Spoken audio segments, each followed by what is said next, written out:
Each of the 12 edges of a cube is labeled 0 or 1. So let me draw a cube, something like this. Okay, so that's our cube, and I'll draw the back faces, back edges as well. So there we go. So there's our cube, and we label each edge with 0 or 1. Two labels are considered different, even if one can be obtained from the other by rotations or reflections. Okay, for how many such labelings is the sum of the labels on the edges of each of the 6 faces of the cube equal to 2?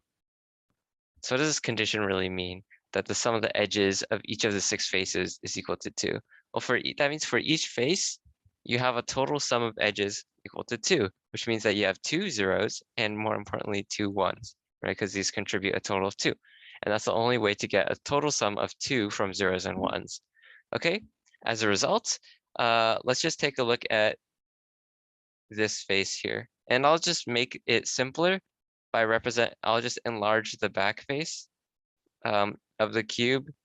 So if you consider that this middle face here is the front face, then you can imagine that the back face is just this square at the edge. Or you can consider it to be the face like outside everything. It doesn't really matter. But anyway, if you look at this face here, of course, since we don't care about rotations or reflections, we can do a bit of casework and not worry about overcounting here. So here's case 1. Case 1 is going to be, so the ones can either be next to each other or opposite each other. So you could have like 1, 1, 0, 0 like this. And if we can also count all the rotations here, that will be 4 different ways to have 2 adjacent ones. Okay, now we need to figure out how many ways there are to label the rest. Okay,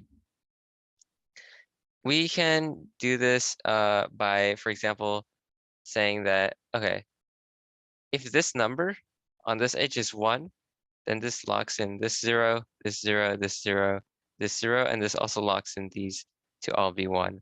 Okay, so essentially, if this is 1, if the edge containing the 2 ones is 1 also, then this forces the rest of them to have zeros and ones in a specific configuration. So that's one case. So 1 plus, and then we consider the case where this is 0, and we can say, okay, if this is 0, then, or actually the better case then would be this is 1, which forces the rest to be 0, 1, 1, and then, right? So on either edge, you would have, right, 1, 0, 1, 1 like this, and you could have a 0 here, a 1 here, and a 0 here. Either way, okay, so let me just quickly explain this again. So you have the 1, 1, 0, 0 here, okay? And for now, we're going to, so we said that if this number is 1, this forces the rest of them to be unique, right? This forces a single unique way for that case. And if this is 0, similarly, we can write in everything uniquely as well. So from now, so that gives us 2 cases.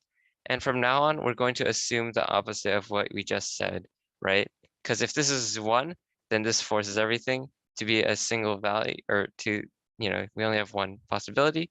So we're going to say this is 0 and this is 1. And this will count us the rest of our cases here. Okay, so maybe we'll let this edge be x, then this will be the opposite of x, right? Because we need 2 zeros and 2 ones. So one of these 2 is a 0 and the other one is 1.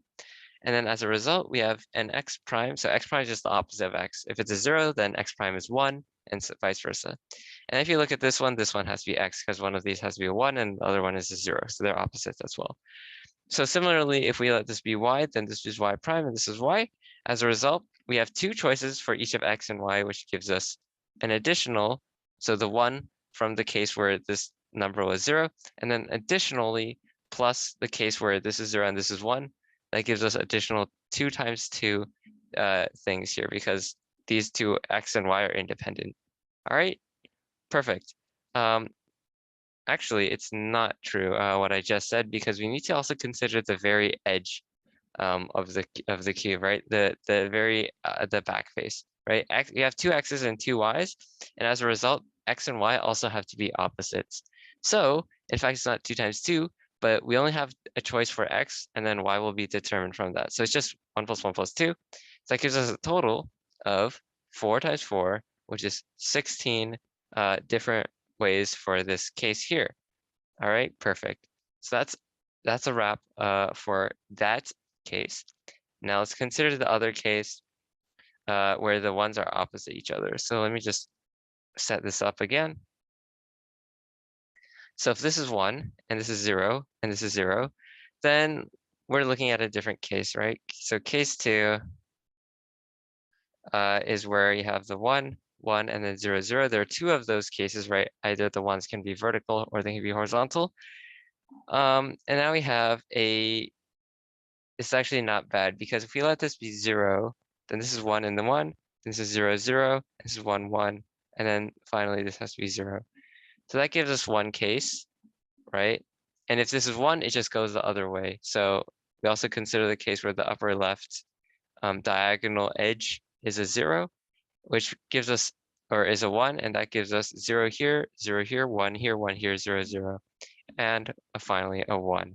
So those give two total cases out of these. So that gives us an additional 2 times 2, which is 4 cases in this one.